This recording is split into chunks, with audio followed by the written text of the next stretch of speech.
आज traditional day निमित्त आम्हाला शिवजयंती उत्सव साजरा करायचा आहे. निश्चयाचा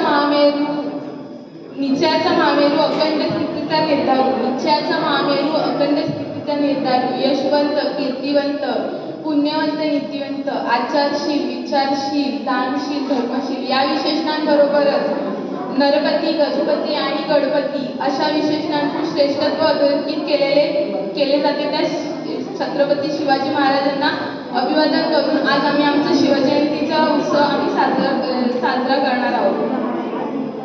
एक राजा जो जनतेसाठी जगला, एक योद्धा जो अन्यायाविरुद्ध लोकहितासाठी लढला, एक नेता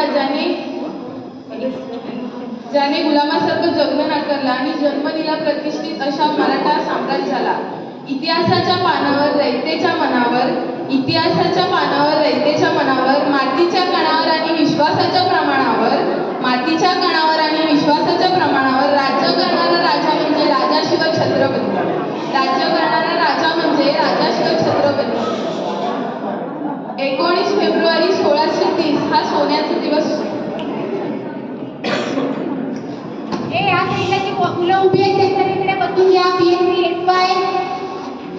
शिवजयंती सोडून बाकी सगळ्या मुलींनी त्याला बसून घ्यायचंय किंवा मागे उभं तरी राहा. 19 फेब्रुवारी 1630 हा सोन्याचा दिवस उगवला. या मंगलदिनी महाराष्ट्रातील पुणे जिल्ह्यातील शिवनेरी किल्ल्यावर माता जिजाऊ यांच्या पोटी एका सिंहाचा जन्म झाला आणि त्या सिंहाचे नाव म्हणजे राजाशिव छत्रपती शिवाजीराजे भोसले होय.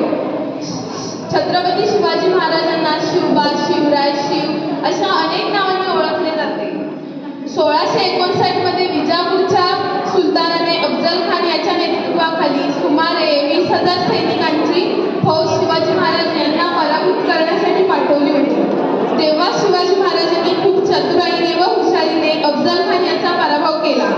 शिवाजी महाराजांनी भयभीत होण्याचे नाटक केले आणि सैन्याला डोंगराळ प्रदेशात भुरळ घातली आणि नंतर एका भेट बैठकीत महाराजांनी अफजल खानाला ठार मारले. रक्त सांडले या माती वेचले आम्ही स्वराज्य मोती, रक्त सांडले या माती वेचले आम्ही स्वराज्य मोती, भिडविली रणांगणाची छाती, रोखली आम्हीच वादळांची गती. पराक्रमांपुढे थरथरली धरती, म्यानातून उसळे तलवारीची पाती भगव्याच्या अभिमानाप्रती. आता माझे काही मित्रमैत्रिणी तुमच्यासमोर एक नृत्य सादर करणार आहेत. त्यामध्ये आपण बघूया आपल्या लाडक्या शिवाजी महाराजांनी कसं अफजल खानाला पराभूत केलं आहे.